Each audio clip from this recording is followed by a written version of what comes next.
Okay, the next thing I've done was I have swapped the connector that was on there for a Dean's connector. All my other planes use Dean connectors, so that's what I put on everything I use. The connector that's in the plane doesn't match up to this battery anyway, so I had to change it.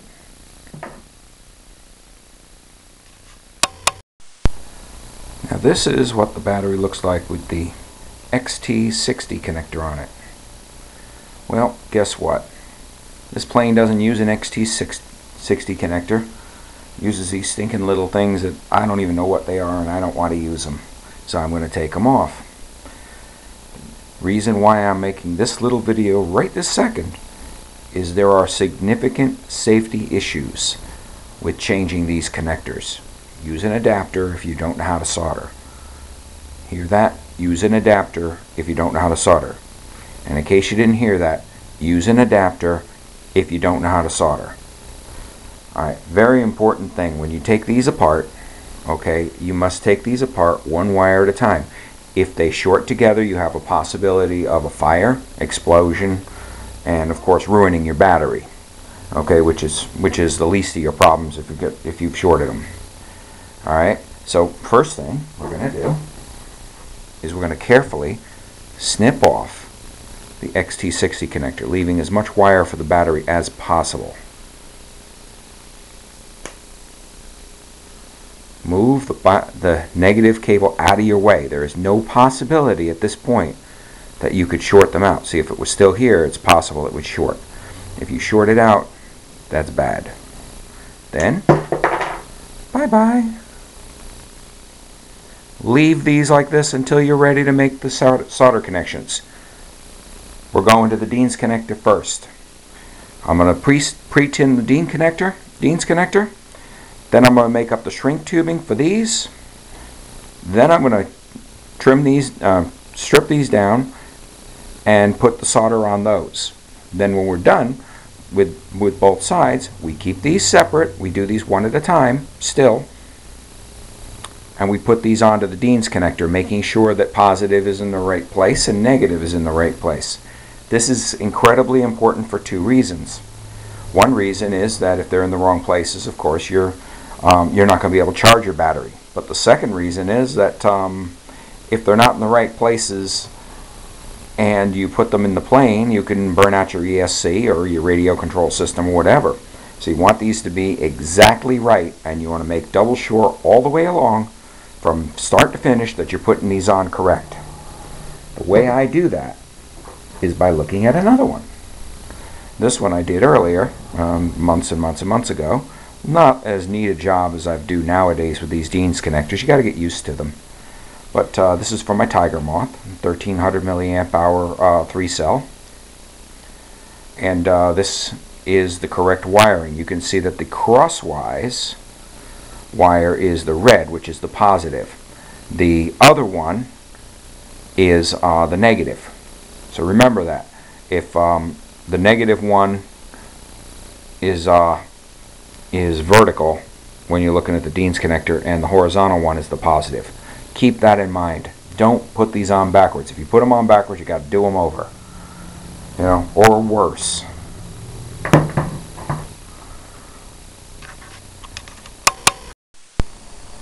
Okay, next one. We are going to solder the Dean's connector. We have solder. See, the solder is real thin solder. I've zoomed that in quite a bit so that you can see what I'm doing. Now what we're going to do is gently take the hot soldering iron. Always make sure your soldering iron is totally hot, or else you're fighting with it. Going to put it onto the surface that we want our solder to go onto. Then touch the solder simultaneously between that surface and the tip of the soldering iron. You'll see it smoke, and then you'll see that it makes a nice little pool right there on the Dean's connector. Now we flip it over. See how that is, right? Now that is what they call tinning, pre-tinning the connector. Don't do that and everything is difficult. Yeah, I'm using a pair of vice grips to hold the Dean's connector. Just don't put it on tight or else it'll distort it. Now we'll do the second one.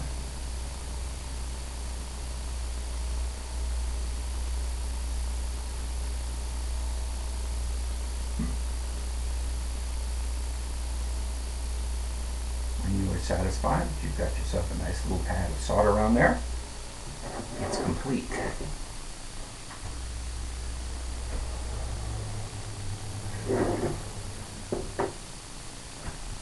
Now we're going to zoom out again. You're going to need to see a little bit more stuff that we're doing.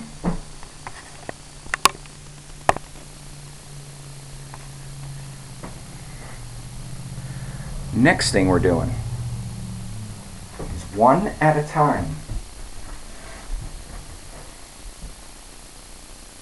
One at a time we're going to strip these two wires. You only need to strip about, I'd say just a little tiny bit, less than 1/4 of an inch, I'd say, more like 1/4 of an inch. Twist them very tightly, like that. This is ready to be tinned now. And you're saying, oh no, you got to put the shrink tubing on. We don't do the shrink tubing until the tinning is done. Reason why is this minimizes the possibility of accidentally shrinking our shrink tubing up the line. Then we have to put another piece on. So that would be a pain in the neck. Take our solder. Same rules apply. Now this one you got to be a little more careful, okay? We don't want this heat running up into this battery, straight up. So we're going to do this pretty fast. I put this on, and as fast as I put it on, I put the solder to it. Almost as fast. You'll see it start running up the line. Don't worry, we can get this till we're satisfied. When we're satisfied with the connection, that tinning is done. We do not do the other one yet. The next thing to do is to find an appropriate size of shrink tubing. Usually I have a few scrap pieces around and I just used them up on the other battery. I did the other battery already. Now what we want to do is make sure that it fits the Dean's connector. This is another Dean's connector, but all these connections are the same size. It has to fit over that, and if it's a little snug on there, it's okay, as long as you know that you've got enough room to push it when you're done. I'm satisfied with that. Now what we want to do is we want to make this a little longer, maybe 3/8 of an inch long, as opposed to the little 1/4 inch there, or you know, approximately. This can all be done by eyeball. We carefully place the shrink tubing down the wire as far as possible. If any heat comes up that line, hopefully it stops before it gets there, because if it doesn't, then you've got yourself a piece of shrink tubing sitting here and you can't do anything about it. Alright, remember which one was positive and negative? Double check. Okay, there's our negative.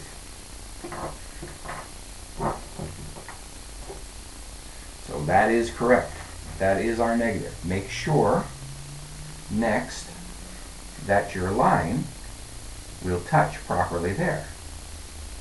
Throw heat against the two pieces you want to solder until you see it melt. Let go of it and blow on it. Bada bing. That is soldered. Make sure the connection is tight. If it's a cold solder joint, it'll be kind of dull in color.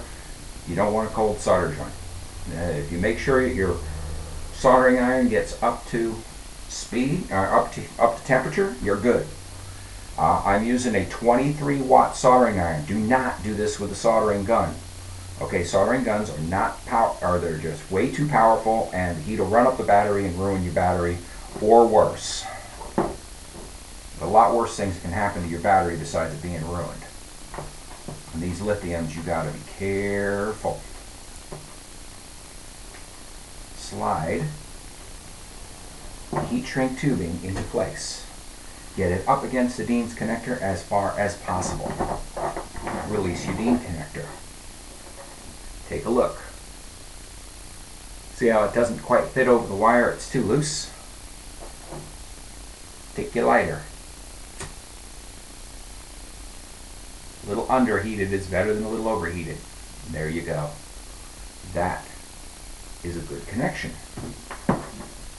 That connection now is also safe.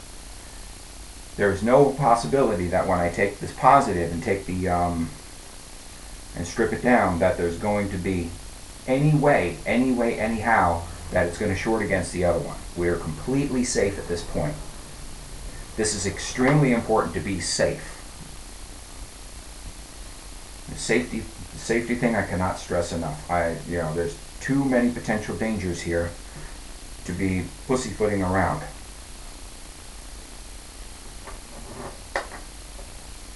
These batteries are dangerous enough as they are. We don't need to be adding another danger factor just because we're incompetent. So if you are incompetent, please do not do this. Our next job will be to tin this wire, or strip it first, then tin this wire. Because now it is safe to do so.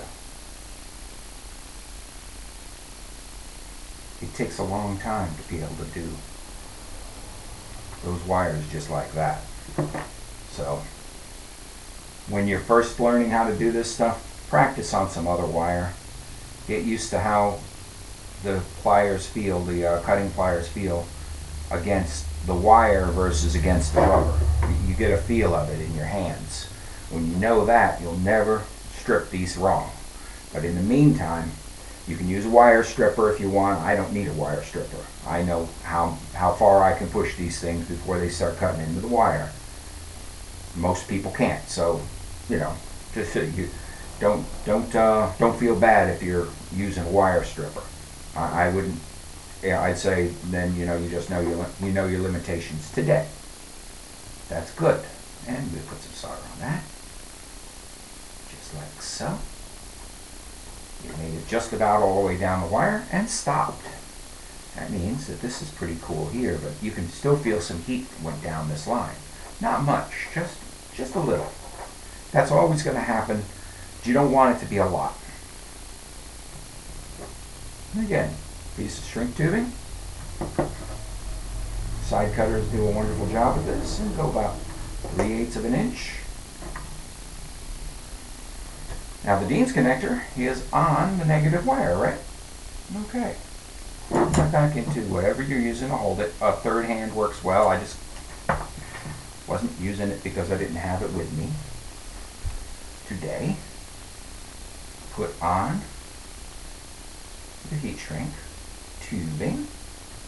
Get that down as far as you can. Don't want it to shrink before you want it to. The heat from the soldering iron will shrink it. And I'll do it pretty quick. Heat up your end, and you're complete.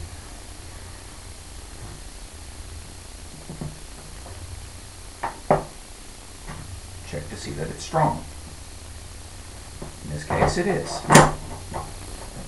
Same thing. Push it up here. It may take some effort to get it over the connector, which it did.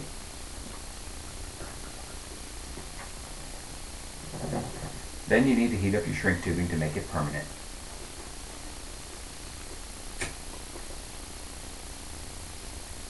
Don't be afraid to use it, but don't.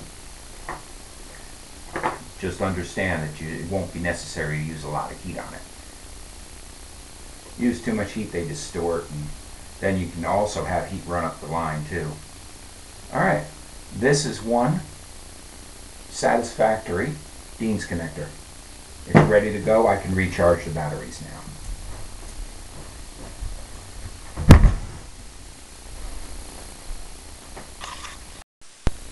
Oh, by the way, we're not quite done soldering yet. We need a DIN's connector on this speed controller. Now this is the speed controller that comes with the plane. I'm going to use this and see if it works. It has 3 little slide connectors that come with it, and I was able to remove it from the plane so I could do my soldering work without having to be near the plane. These 2 connectors here, I don't know what the heck they are. They kind of fit into each other. You can see that. But we're going to change those two pieces to a Dean's connector. So that's pretty easy. Again, we want to keep the wire as long as possible. Now, we don't have any significant safety issues here except for burning yourself on the soldering iron or something silly like that. Okay, those are bye-bye. Of course, you know you have to put the opposite gender of Dean's connector onto your speed controller so that they will hook to the battery. Red is always positive, black is always negative on these. I'm sure there's some place in the world where that's not true, but most everywhere in the world I believe that is true.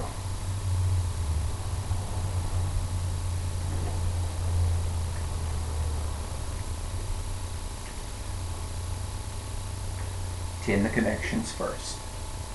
Tin the wires.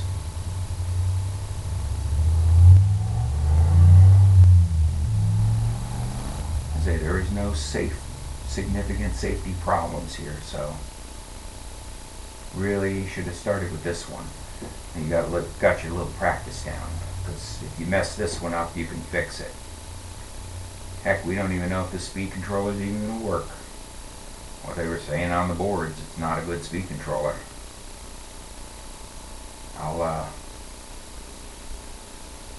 I've heard stuff like that before and then found out that the reason why is because somebody's not using it right, or they're running full throttle into the ground and the speed control and the motor is seized, and you know that'll burn out a speed controller too.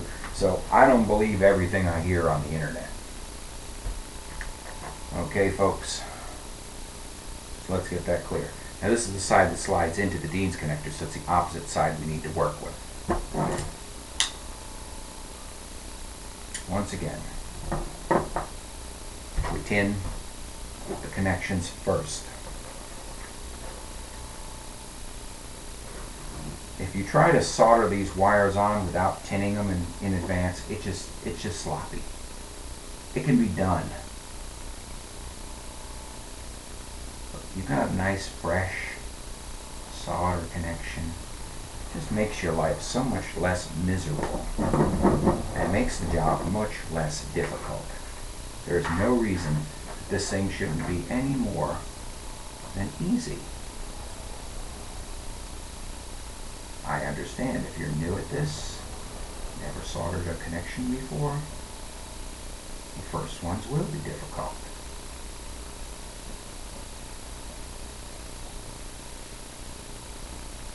But after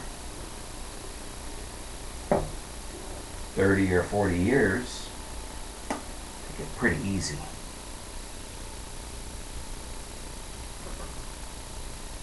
Everybody remembers about positive and negative, right? And we also remembered something else. We need to put the shrink tubing on. Now, is there enough shrink tubing here for both sides? I think so.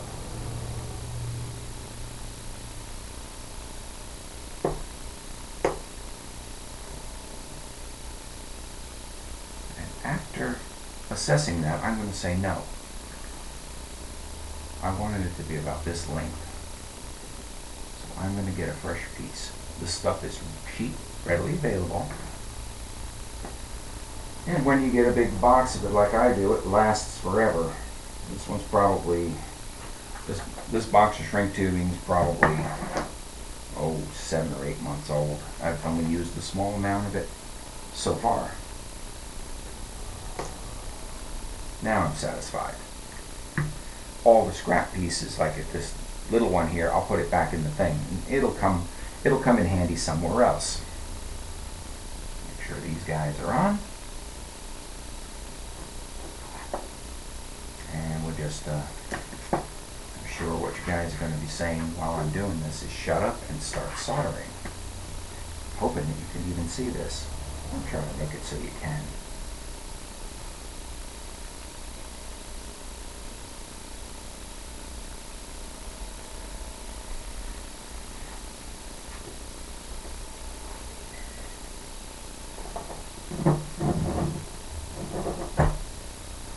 this case here, where I'm not dealing with a safety issue, I can run these two separately, or I can heat shrink both these at the same time. As long as I'm satisfied with the shrink tubing, it should work just fine.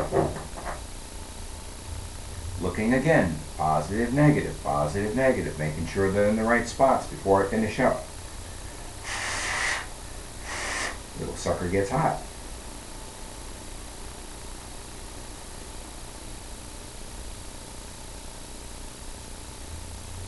Little thick on the solder on one of them. Took a little bit of effort to put that shrink tube over it, but it did. It did it without too much duress. Now we can light them up. Always be careful not to run the heat up the line, but you know, it's less important on this.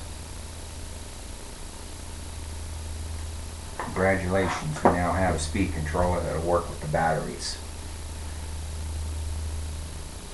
Did you remember which way the wires went on? Because I did. It's not a problem. I'll be able to reinstall those momentarily, and I'm only going to put two back on because I'm going to be getting the radio fired up in the next segment here, and getting everything, get it bound, and get the controls working correctly. And that's going to be a little while from now, not right now, maybe in a few hours. Unplug your soldering iron. And that should do it for now.